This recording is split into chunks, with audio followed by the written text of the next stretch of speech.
Hallo julle, dankie dat julle vandag weer by my kuier. Dankie dat julle vandag weer saam met Interrobang kerk wees. 1 November, kan julle dit glo? Dit is nog net 2 maande oor van 2020. In die besonder baie dankie as jy by my kuier, as jy by ons kuier en dis dalk jou eerste keer. Dankie dat julle saam met ons kuier as julle dalk met vakansie is. Sterkte vir die van julle wat môre met eksamens begin. Mag jy werklik vandag in hierdie tydjie wat ons saam is, die Here se liefde, die Here se vreugde, die Here se vrede ervaar. Kom ons begin met 'n tyd van stilte waar ons net bietjie rustig word, waar ons bietjie afsluit, waar ons bietjie ons gedagtes fokus op hierdie oomblik, waar ons werklik in hierdie oomblik net die Here beleef. So as jy vir 2 minute stil wees, dan gaan 'n foto op die skerm verskyn om dalk jou te help om jou gedagtes te rig, om te fokus op hierdie tyd. Maar kom ons vat so 2 minute waar ons werklik net stil word en vir die Here wag.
Ons Interrobang logo herinner ons dat ons 'n gemeenskap is van gelowiges wat veral op 3 verhoudinge fokus.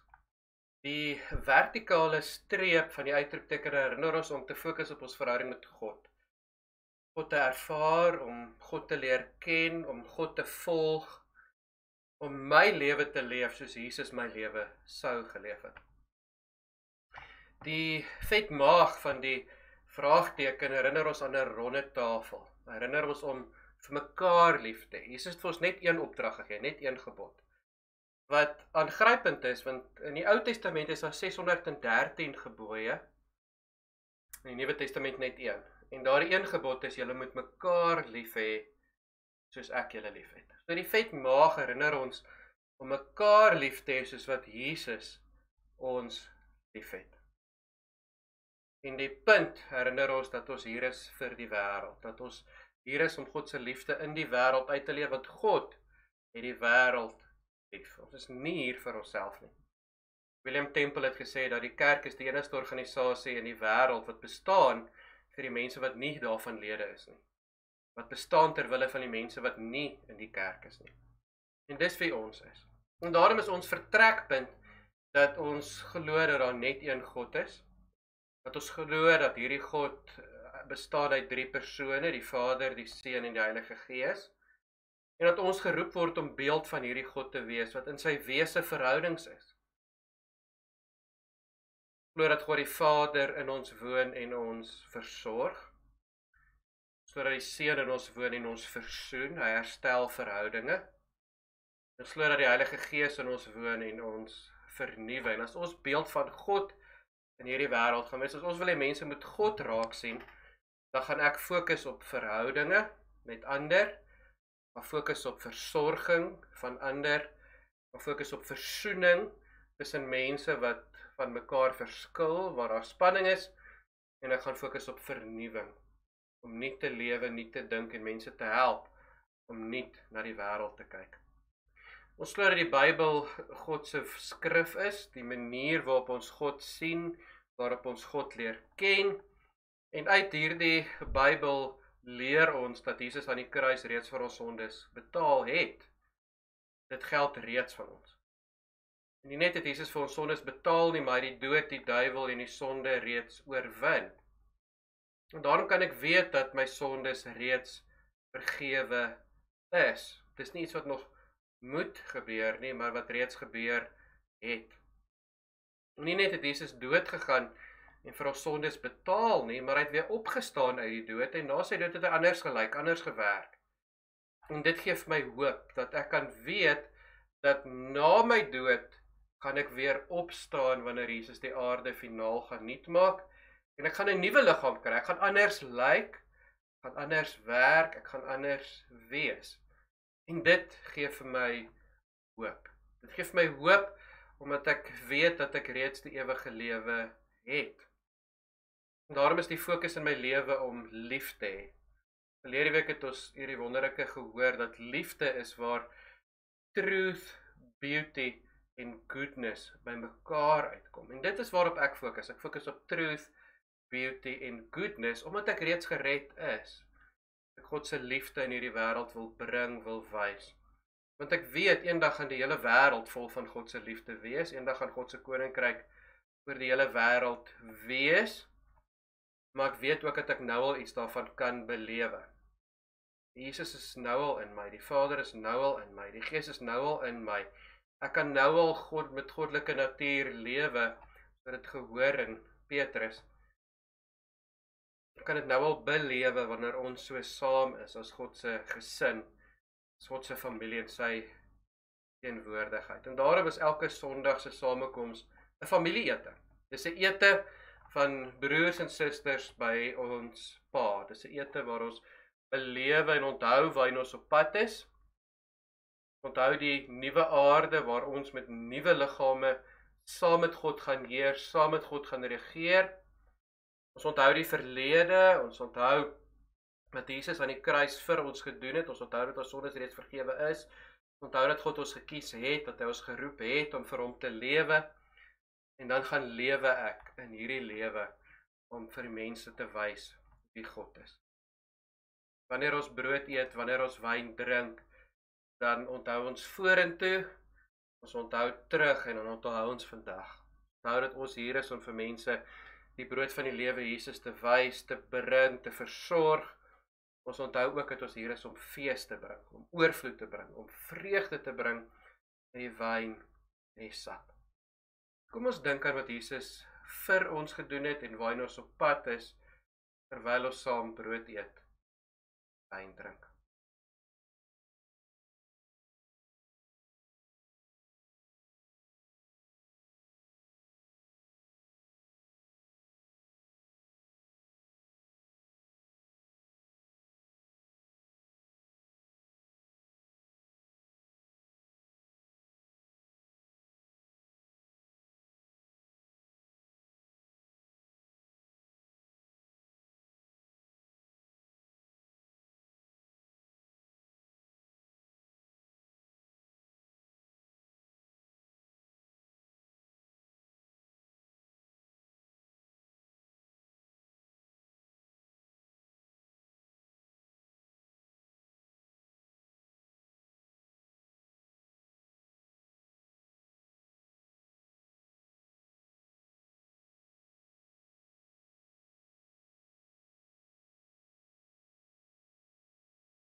Ons het verlede week begin met 'n nuwe reis, waar ons 'n bietjie dink oor die 3 transcendentals of being. Dit wat in alle mense is, want dit kom uiteindelik van God uit gaf. Ek het verlede week so 'n bietjie saam gedink daaroor dat almal van ons het 'n soeke na waarheid, mooiheid en goedheid. Truth, beauty en goodness, en dat die ultimate, die uiteindelike waarheid is God, die uiteindelike mooiheid is God, die uiteindelike goedheid is God. En waar hierdie drie bymekaar kom, waarheid, mooiheid en goedheid, is liefde. Liefde is die som van hierdie drie. Ek het verlede week met julle gedeel dat ek dink ons as Interrobang het vir die laaste 2 jaar baie sterk gefokus op truth. Wat is die waarheid? Wat is ons oortuiging? Waarop glo ons? En dat ons miskien nou in 'n volgende fase moet ingaan waar ons dalk so 'n bietjie anders moet fokus. Die eerste kerk het baie sterk op goodness gefokus. Dit was die manier waarop hulle God in hulle wêreld bekend gemaak het. Hulle het gefokus op 'n goeie lewe. Mense het hulle lewe gesien en gesê julle is anders, ons wil deel wees daarvan. Die middeleeuse kerk het baie sterk gefokus op beauty. Kom ons maak mooi kerk en dit gebrandskilderde vensters en skilderye en musiek. Standbeelde dat mense moet oorweldig word deur die mooiheid van God. En so kom hulle by God uit. En van na die hervorming het die kerk baie sterk op die waarheid gefokus. Ons gaan vir julle die waarheid vertel. Ons gaan met jou kom sit en met jou gesels en vir jou vertel dat dit jy moet oortuig word. En vandag is dit al hoe meer duidelik dat dit nie die manier is om met vandag se mense te werk nie. Dat vandag se mense 'n ander vraag het. Een van die groot sendingteoloë sê dat die groot vraag van mense vandag is nie meer what is the good news, wat is die waarheid, maar hoe lyk 'n goeie lewe te midde van 'n onseker wêreld, te midde van 'n wêreld waar daar verskillende waarhede is, waar daar fake news is, hoe lyk 'n goeie lewe, hoe kom goodness en beauty bymekaar uit. Ek het so 2 weke terug die voorreg gehad om 'n konferensie by te woon uit my eie huis uit. En is wonderlik hoe die Here hierdie goed laat saamkom by mekaar. By die konferensie het 'n teoloog gepraat, Leonard Sweet. Hy is een van die 10 mees invloedryke teoloë van ons tyd. Hy is eintlik 'n kerkgeskiedkundige, hy het studies op kerkgeskiedenis gedoen, maar vandag spandeer hy sy tyd om te sê, maar wat is die tendense in die wêreld, waarheen is die kerk op pad? Wat is die tekens van die tye? En hoor wat sê hy op die vraag wat hom gevra is. Die vraag is gevra, hoe moet ons vandag, in vandag se tyd, die evangelie by mense bring? Luister asseblief na wat sê hy oor hoe moet ons vandag die goeie nuus na mense toe bring. What is the apologetics for the future? And I really think that this whole modern apologetics of rational, let me give you an argument. I mean, I grew up with C.S. Lewis, Mere Christianity, because he came up with a good rational apologetics for why I should be a Christian and why Christianity makes sense. That apologetics is not working will not work for this future. I think the ultimate apologetics for this future, for this time and this climb, is an aesthetics. It's an aesthetic apologetic where I grew up singing an old Sunday school song, "Let the beauty of Jesus be seen in me." I don't know if you've ever heard that, John, but let the beauty of Jesus be seen in me. That's the ultimate apologetics and aesthetics, where people see in your life and in my life the beauty of Jesus. And if they're not seeing the beauty of Jesus in us, nothing we say, no argument that we make is going to have any conviction or power or persuasion. So I think it's all about the aesthetics of the beauty of Jesus. What does it mean to live a life where people can see the beauty of Jesus in how we live and how we treat each other and how we express our disagreements? And we're a long ways from having a beautiful aesthetics in the church and in many ways in how we live. So it's got to start from the very basics. how do I let the beauty of Jesus, the aesthetic of Jesus, be seen in me? Len, thank Let the beauty of God be seen in me. Nee. Aangrypende woorde, die manier hoe mense vandag God sien, is nie deurdat ek vir hulle sê, kom ek vertel vir jou van Jesus nie, maar dat hulle Jesus in my raak sien, in my lewe. Die lied waarna hy verwys het klink so: Let the beauty of Jesus be seen in me, all his wonderful passion and purity. Die mooi van Jesus in my gesien word in my passie en in hoe goed en reg ek lewe. O Spirit divine, all my nature refined, till the beauty of Jesus be seen in me. How can we live a life that people can see the beauty of Jesus? Now we live and treat each other. Ek dink dit is die kernvraag vir die kerk vir die volgende 15, 50 jaar.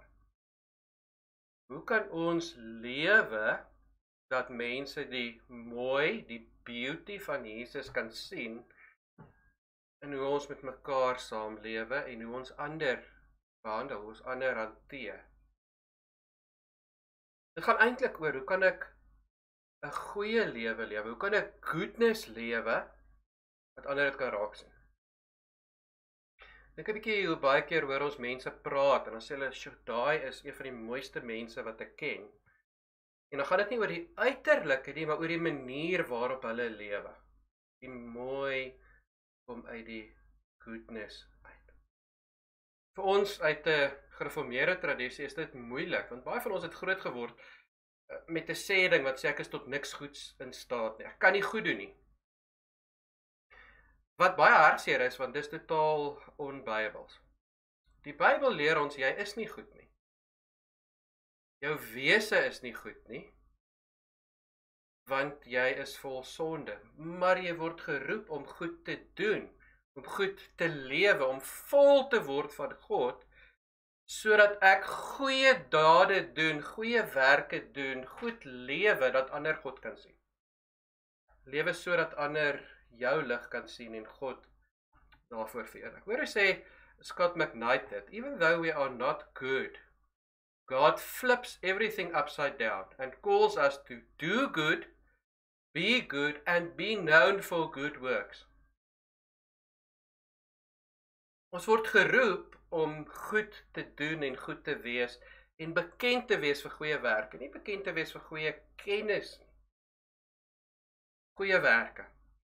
Ander teoloog sê so 'n paar weke gelede, ek nooi nie Jesus in my lewe in nie. Dis een van die slegste teologiese terme wat ongelukkig onder baie Afrikaners is. Dus jy moet Jesus in jou hart nooi, jy moet Jesus in jou lewe nooi. Nee, jy nooi nie Jesus in jou lewe in. Jesus nooi jou om deel van sy storie te word, om deel van sy reis te word, om deel van sy pad te word.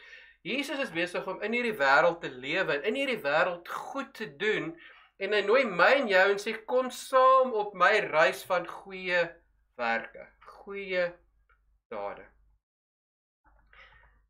Kom ons hoor wat sê die Bybel hieroor. Romeine 12. Moenie toelaat dat die slegte julle onderkry nie, maar deur goed te doen, julle die slegte te oorkom. Hoe sorg ek dat my lewe nie sleg word nie? Is nie ek bly weg van die slegte nie. Is ek doen die goeie. As daar slegte gedagtes in my kop kom, hoe keer ek dit? Is ek dink goed? Alles wat mooi is, alles wat rein is, alles wat goed is, daarop moet jy julle gedagtes rig. As ek slegte dinge wil doen, hoe sorg ek dat ek dit nie doen nie? Is nie net ek bly weg van die slegte nie, is ek doen die goeie.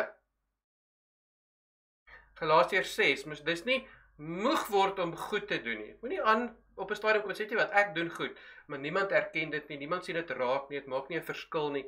Ek is nou moeg om altyd die een te wees wat goed doen. Nee, moenie moeg word nie. Efesiërs 2, ons is God se handewerk, hy het ons in ons eenheidband met Christus so gemaak. Hoe het God jou gemaak? Dat ons die goeie werke wat hy vir ons bestem het kan uitlewe.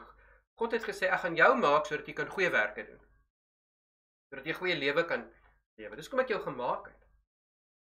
1 Tessalonisense 5, kyk dat niemand weer wraak neem nie. Ons is nie mense wat sê, jy het teen my iets gedoen, nou gaan ek terug doen nie. Ons is nie iemand wat sê, jy het my beledig, nou gaan ek terug beledig nie. Ons is nie iemand wat sê, jy is lelik met my, nou gaan ek terug lelik is met jou nie. Nee, streef eerder altyd die goeie na vir mekaar en vir alle mense. My strewe vir jou is goeie. Al lyk jy anders as ek, al is jy anders as ek, al dink jy anders as ek, al het ek en jy glad nie dieselfde sieninge oor enigiets nie. My wens vir jou is die goeie. 2 Tessalonisense 3, en julle broers en susters, moenie moeg word om goed te doen nie. Hierdie aangrypende woorde, 2 Timoteus 3, ons al baie keer vers 16, en dan vergeet ons vers 17. Vers 16 sê, die hele skrif is deur God geïnspireer en is nuttig om ons te onderrig, verkeerdhede te weerlê, om ons te reg te wys, en om die regte leefstyl by ons te kry. Hoekom is dit 'n Bybel? Ons het die Bybel sodat ons kan leer, ja, onderrig, maar dis nie al nie, en dit is uiteindelik nie die finale doel nie. Ons het die Bybel sodat ons die regte leefstyl kan hê. Hoor wat sê vers 17. Dit is God se manier om sy mense voor te berei vir hulle taak. So, ek het die Bybel sodat ek my taak kan doen, sodat ek my werk kan doen. Die Bybel is my toerusting vir my taak. Ja. As ek net die Bybel ken, dan is ek soos iemand wat 'n handboek bestudeer het en ek ken die handboek, maar ek doen nou niks verder nie. 'n Handboek is daar sodat ek my werk kan doen. Wat is my werk? Dit is God se manier om sy mense voor te berei vir hulle taak, ten volle toegerus vir elke goeie ding wat hy wil hê hulle moet doen. As ek 'n argitek handboek uit my kop uit ken, maar ek ontwerp nooit 'n huis nie, dan het dit geen waarde nie. As ek die Bybel uit my kop uit ken, maar ek doen nie goeie dinge nie en ek het nie die regte lewenstyl nie, dan het dit geen waarde nie. Titus 3, hierdie boodskap is betroubaar, daarom wil ek hê, jy moet hierdie dinge met groot beslisheid handhaaf, sodat hulle wat op God vertrou, hulle op goeie werke kan toespits. Waarop fokus ek in my lewe? Goeie werke. Wanneer ek God vertrou, wanneer ek glo, dan fokus ek op werke wat goed en voordelig vir mense is. Is wat ek nou gaan doen vir ander mense voordelig, of is dit tot hulle nadeel? Is dit vir hulle goed? Daarop fokus ek. En ek gaan met groot beslisheid aanhou daarmee, ek gaan met groot beslisheid aanhou met vir jou te sê, en dis waaroor die lewe gaan. Hebreërs 13, moenie versuim om goed te doen, en wat jy het met mense in nood te deel nie. Dis hierdie soort offers wat God se hart bly maak. Jakobus 3, aangesien julle wys is en verstaan wat God wil hê, wat wil God hê? Weet jy, iemand vandag vir jou sê, wat wil God hê vir jou lewe? Ek dink ons het te maklik in die verlede net beantwoord, as iemand sê, wat wil God vir jou hê? Het ons geantwoord, hy wil ek met hom glo. God wil hê goeie lewe. Aangesien julle wys is en verstaan wat God wil hê, moet julle sorg dat julle leefstyl goed is. Julle wysheid moet juis in julle nederige gedrag sigbaar. My wysheid word nie sigbaar omdat ek vir jou vertel nie. My wysheid word nie sigbaar omdat ek jou teach nie. My wysheid word nie sigbaar omdat ek vir jou truth vertel nie. My wysheid word sigbaar omdat jy dit in my gedrag kan sien. Omdat die beauty van Jesus sigbaar word in my goeie lewe. Voor ons verder gaan, wat tref jou in hierdie woorde? Dat die fokus van ons tyd is, hoe kan ek lewe dat die beauty van Jesus sigbaar kan word in my lewe? Dat ek geroep word om die goeie te doen, sodat God sigbaar word, dat my wysheid sigbaar word, en wanneer ek die goeie doen, dat die doel van die Bybel is om my te help om 'n goeie lewe te hê. Dink 'n bietjie hieroor, gesels bietjie met mekaar, wat tref jou hierdie woorde?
Die waarheid bly vas. Die waarheid is die fondament, is die vertrekpunt.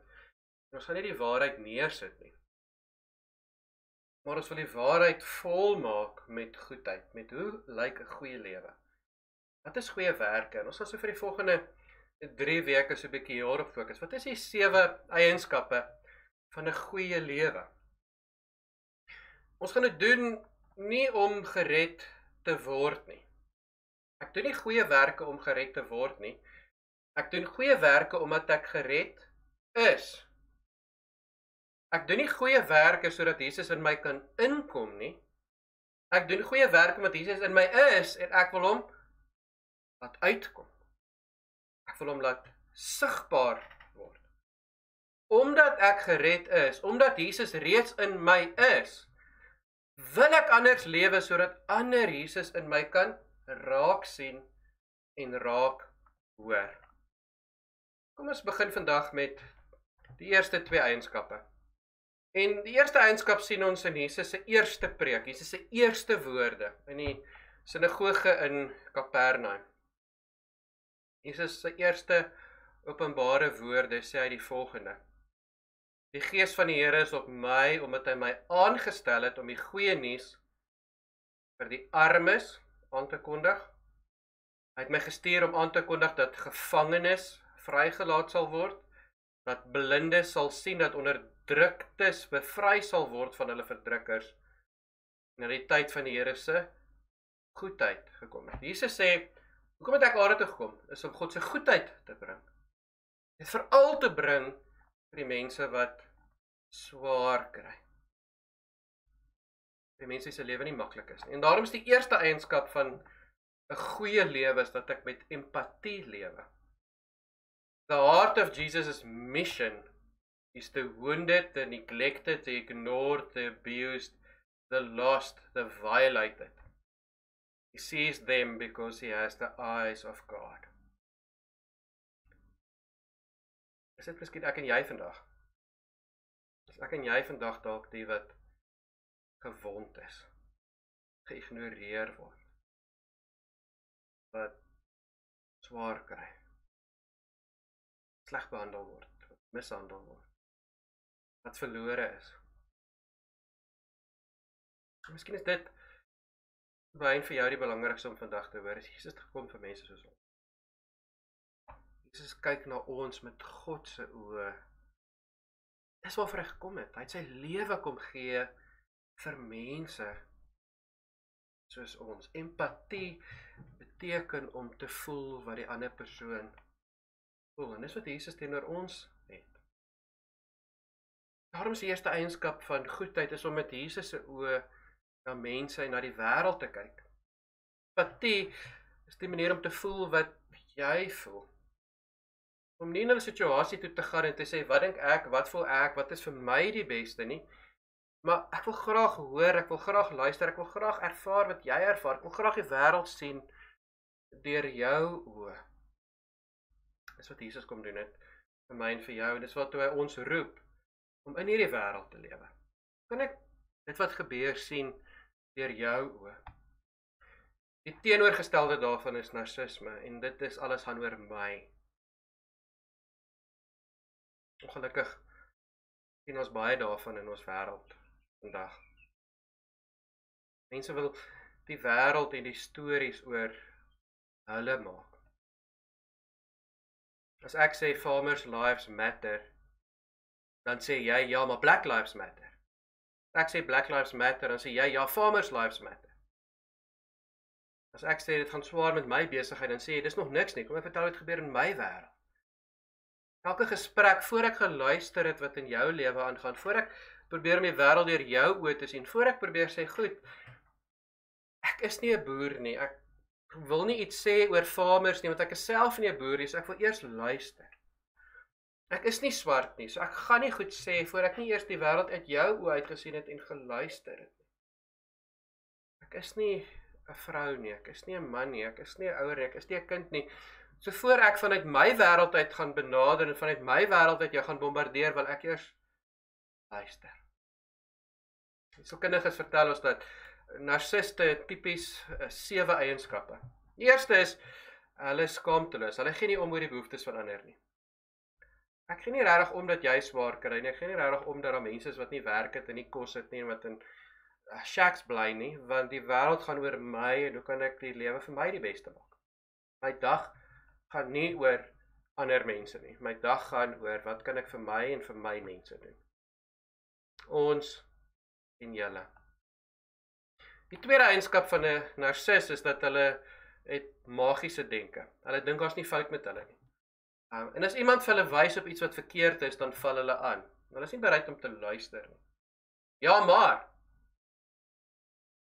kom ek wys vir almal anders wat hulle verkeerd doen. Kom ek vertel vir jou wat doen jy verkeerd, en ek vertel wat is verkeerd met daai, en ek vertel wat is verkeerd met daai, en ek vertel wat doen die regering verkeerd, en ek vertel wat doen hierdie media persoon verkeerd, en ek vertel wat het daai stupid dinge daai ene weer gesê, en skeieregter en die rugby speler, en almal is verkeerd. Maar jy hoor hulle nooit sê, maar kom ek deel met jou wat is my foute nie. Die derde eienskap is hulle is arrogant, hulle dink dit is belangriker as ander. Ek moet spesiaal behandel word, want ek is belangriker as jy, ek het 'n spesiale posisie. Ouer, ek het meer kwalifikasies, ek het 'n beter geskiedenis, ek is beter opgelei. Jy is net nie so goed soos ek nie. Die vierde is, hulle is jaloers, hulle wil nie wat ander het. Ek wens ek het 'n huis soos daai gehad, ek het 'n kar soos daai gehad. Ek wens ek het so groot grond soos daai gehad. Ek wens ek het Is daai ou gelyk? Wat wil ek vir my hê? Nee, wow, ek is bly oor wat jy het nie. Eintlik wil ek dit ook hê, want my lewe gaan oor my. Hulle het valse ervarings van geregtigheid. Daar's getal ander reëls vir my as vir jou. As jy korrup is, moet jy tronk toe gaan. As ek vir die polisie maar R100 gee toe hy vir my kaartjie skrywe nie, dan is dit omdat hy verkeerd is en dis ek verdien dit. Ek betaal in geval so baie belasting. Dit is my reg. As jy oneerlik besigheid doen, dan moet jy gevang word. As ek jou treat op die werk se rekening sodat jy vir my besigheid gee, dan is dit nie verkeerd nie. 2 stelle reëls. Dit is wat vir my geld. Ek besluit watter reëls is vir my geldig, want ek is die beste en die belangrikste, en as ek dink 'n reël is stupid, ek dink 'n reël is sinloos, as ek dink as ander mense wat die reël breek, dan kan ek besluit wat ek maak. Maar as ek aan jou dink, dan oordeel ek jou volgens die wet, volgens die reëls. En baie keer nog volgens my wette en my reëls. Hulle is mense wat uitbuit. Ek gebruik jou wat vir my die beste is. Ek gee nie om as jy lang ure moet werk en dit maak dit jou gesin swaar kan en dat jy nie by jou huis uitkom nie. Jy beter by die werk wees hierdie tye, want dan kan ek beter kry. Dan kan my geld meer wees. Die 7de is dat hulle het nie goeie grense nie. Orals gaan dit oor hulle. Nee, weet jy wat, hier is iets wat ek eintlik niks mee te doen het nie. Hier is iets waaroor ek nie gaan kommentaar lewer nie. Want hierdie is nie my wêreld nie. Dit is nie my nes nie. Dit is nie my geveg nie. Ek kan oor alles iets te sê, ek kan in alles ingaan, want ek is in beheer en die beste en weet alles. Ek leef in 'n wêreld waar daar baie mense is wat so lewe. Ek sal dink oor dit so, en ek dink as ek en jy eerlik is, dan is daar baie tye waar ons ook so lewe, waar ons lewe ook oor onsself gaan. Empatie is om eerste met ander se oë te kyk, eerste te luister, eerste te vra, wat kan ek vir jou doen? Empatie, kom van in, pathos is voel, ek voel in jou, ek voel saam met jou, en dit gaan oor na compassion, kom wat beteken saam en passie wat beteken dra, so ek voel saam met jou en in jou, gaan oor tot ek help jou om jou las te dra. Galasiërs 6, dra mekaar se laste. So die fokus my lewe is nie, wat is my pyne en hoe gaan jy my help nie, maar hoe kan ek na die wêreld kyk soos jy?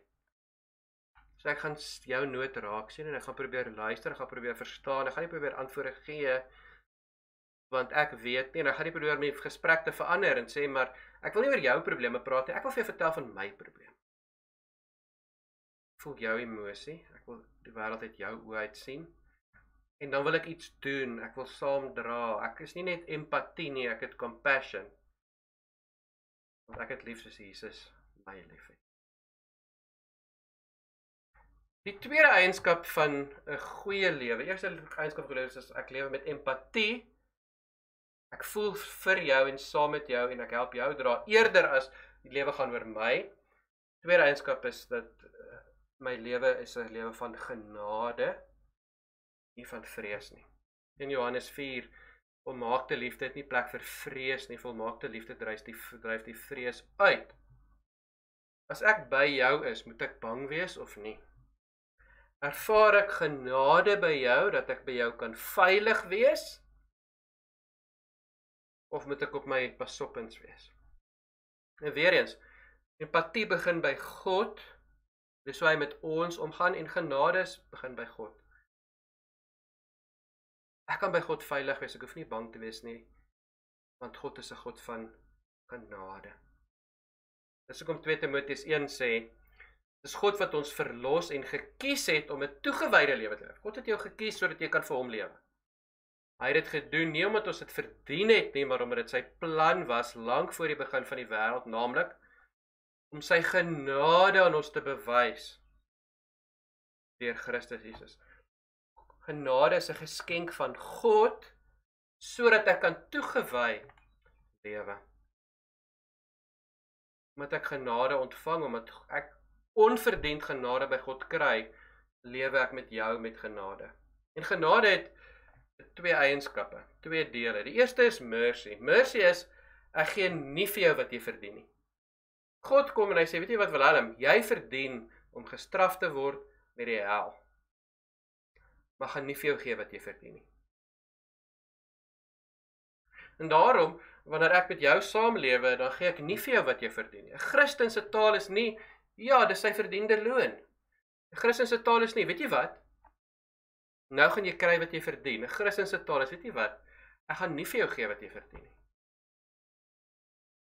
Want God gee nie vir my wat ek verdien nie.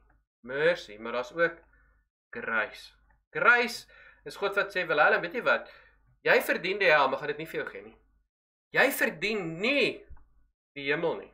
Jy verdien nie die ewige lewe nie. Jy verdien nie vergifnis nie. Maar ek gaan vir jou dit gee, want ek is vir jou lief. Ek gaan vir jou gee die goeie wat jy nie verdien nie. En daarom is 'n Christen se lewe is, hoe kan ek vir jou die goeie gee? Veral wanneer jy dit nie verdien nie. Iemand sê nou die dag hierdie wonderlike woord, dat Christene lewe nie in 'n grys area nie, lewe in 'n grace area. Lewe in 'n genade area. Ons lewe in 'n area en in 'n wêreld waar ons uitgangspunt is, hoe kan ek vir jou gee die goeie wat jy nie verdien nie. Ons lewe is nie 'n transaksie, wat gee jy vir my en hoe kan ek vir jou teruggee nie. Ons lewe is nie, wat verdien jy en hoe gee ek dit vir jou nie. Ons lewe is, hoe kan ek die goeie vir jou gee wat jy nie verdien nie. C.S. Lewis het hierdie uitdagende woorde gesê. Everyone says forgiveness is a lovely idea until they have something to forgive.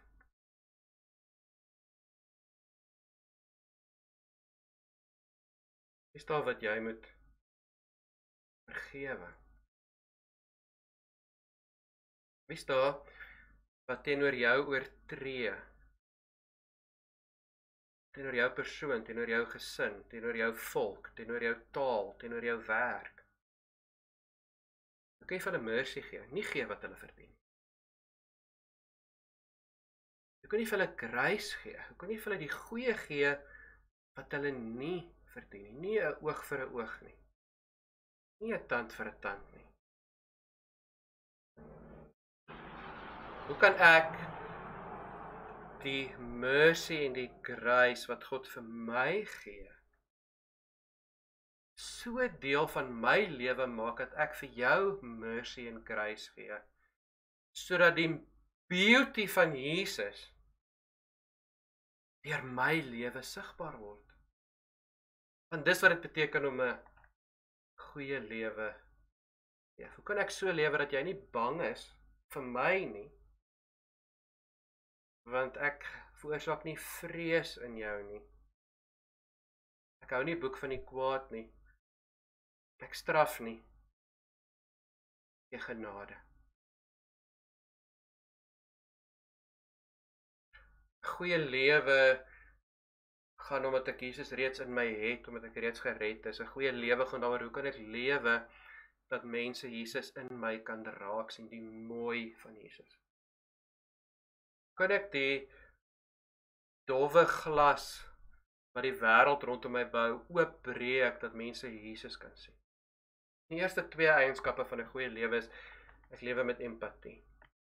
Met jou te doen het, dan probeer ek eers te luister. Ek probeer eers na die wêreld te kyk met jou oë en dan probeer ek jou laste te dra. Ek probeer jou te help.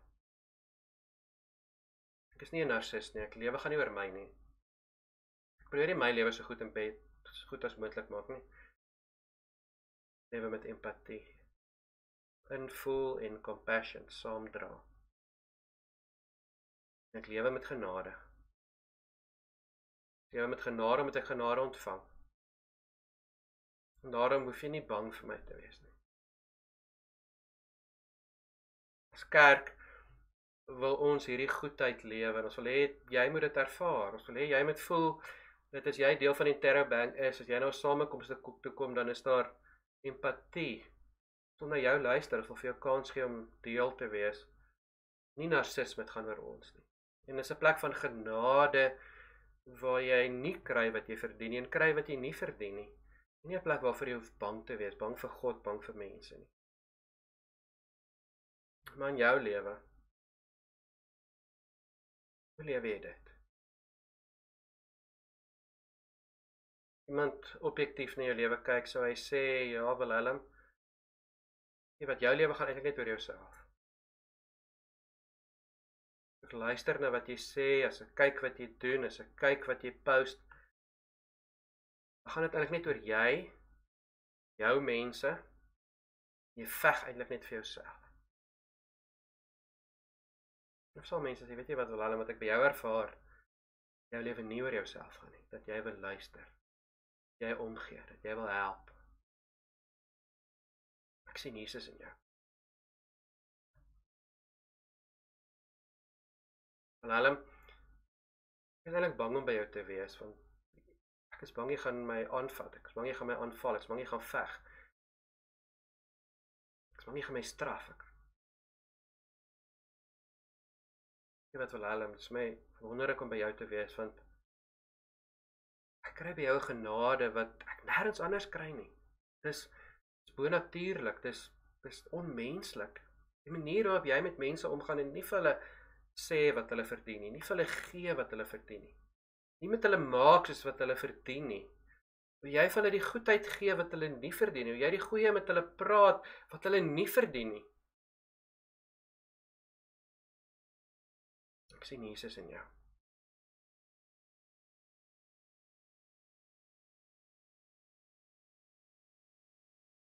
Wat tref jou in hierdie woorde?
Kom ons sing nou lekker saam.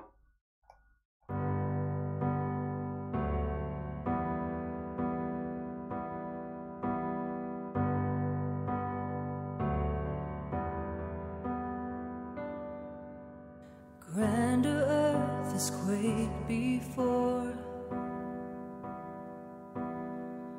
moved by the sound of his voice, and seas that are shaken and stirred can be calmed and broken for my regard. And through it all, my eyes are on you. And through it all, it is well. And through it all, my eyes are on you. And it is well with me.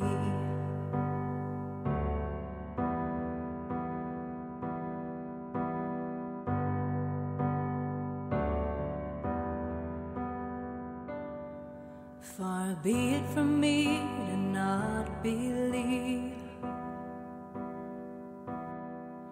even when my eyes can't see.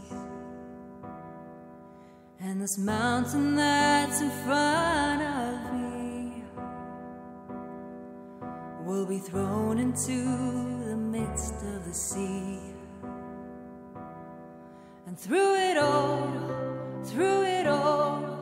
my eyes are on you. And through it all, it is well. And through it all, my eyes are on you. And it is well, it is well. So let go, my soul, and trust in him. The waves and wind still know his name. So let go, my soul, and trust in him. The waves and wind still know his name. The waves and wind still know his name. The waves and wind still know his name. The waves and wind still know his name.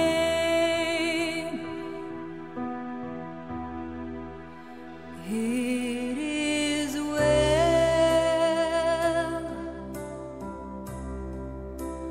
with my soul. It is well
And through it all, my eyes are on you. And through it all, it is well. And through it all, my eyes are on you, and it is well with me.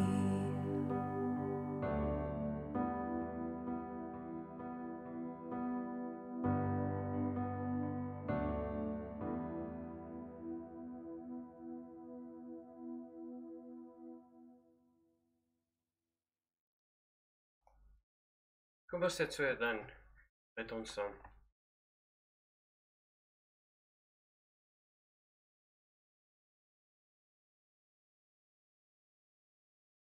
Here God, ons eer U as 'n goeie God. Ons eer U as 'n ewige God. Eer U as die God wat in beheer is van alle dinge. Ons eer U as die God wat ons gekies het, geroep het, gered het. Vir U wêreld.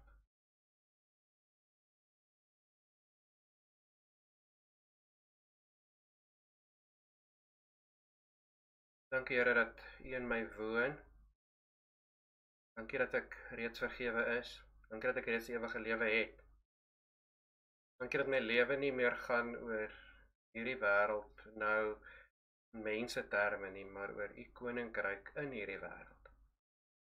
Dankie dat ek reeds U waarheid kan ervaar, kan weet.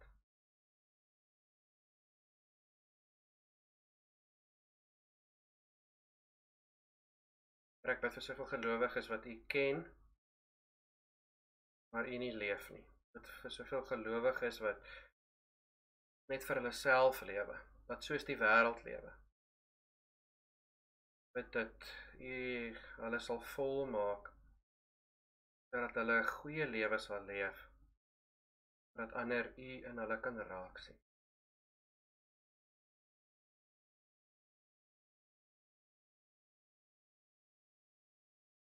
Here, laaste minste bid ek vir myself. Here, daar's so baie kere waar ek vir myself lewe en myself dink. My mense wat soos ek is, ons. Waar ek nie empatie het nie, waar ek nie luister nie, waar ek nie die wêreld probeer sien deur ander se oë eerste nie. Here, daar's so baie tye wat ek nie met genade lewe nie, wat ek mense gee wat hulle verdien. Ek wil hê ek moet vergewe word, maar ek is nie bereid om ander te vergewe nie. Ek graag die goeie in my lewe wil hê, maar ek is nie bereid om vir ander die goeie te gee wat hulle nie verdien nie. Heer, help my om met empatie, met genade te lewe.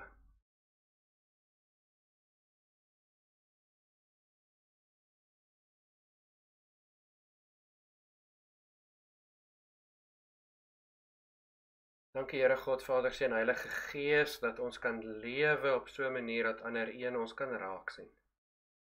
Dankie dat ons dit so kan bid in U naam. Amen. Ons program vir die week is dat ons Dinsdag aand so 'n bietjie gaan dink oor die duiwel en demone in ons Q&A. Hoe moet ons daaroor dink? Kan demone my inneem? Kan die duiwel my inneem? Ek bang wees, hoe werk dit, hoe funksioneer dit? Ons gaan so 'n bietjie daaroor dink en dan volgende Sondag gaan ons aan met wat beteken 'n goeie lewe en dan nog 2 eienskappe kyk en dan baie opwindend. Ons sal volgende Sondag 'n nuwe plek ons samekomste begin.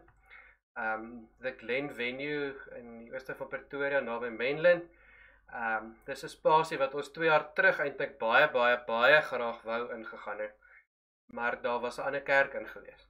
En hulle het nou uitgetrek en nou het ons die spasie tot ons beskikking. 'n wonderlike ideale spasie waar ons vir 5 jaar, 10 jaar kan wees en groei. So ons is baie opgewonde daaroor. So ons sal volgende Sondag, dis by The Glen High, 'n wonderlike onthaal area waar daar ronde tafels is, waaroor ons alles baie opgewonde is. So ek hoop ek sien julle daar volgende Sondag. Die Here het jou gered, die Here het jou vergewe, die Here het vir jou die ewige lewe gegee. Dis die waarheid. Hy roep jou om 'n goeie lewe te leef, sodat ander die mooiheid van God in jou kan raak sien. Hy roep jou met empatie te lewe, die empatie wat God vir jou het, vir ander te. Hy lewe jou met genade te lewe, die genade wat God vir jou gegee het, ook vir ander te lewe. En hy gaan saam met ons op hierdie lewe. Hy nooi ons dat ons saam met hom op sy reis gaan, dat ons saam met hom sy storie lewe. En daarom sien, hoor, beleef hoe God vir jou sê, maar my genade, ek gee nie vir jou wat jy verdien nie, en ek gee vir jou wat jy nie verdien nie. My liefde, wat die samekoms van truth, beauty en goodness is. En my teenwoordigheid, my goddelike natuur, sal altyd by jou wees. Die genade van ons Here Jesus Christus en die liefde van God, ons Vader, die gemeenskap van die Heilige Gees sal vir altyd by jou wees. Onthou, kerk begin nou. Gaan wees kerk. Gaan lewe in hierdie wêreld 'n goeie lewe sodat mense die mooiheid van Jesus in jou raak kan sien. Gaan lewe so that people can see the beauty of Jesus in. Dankie dat julle saam gekuier het. Baie lief vir julle. Bye bye.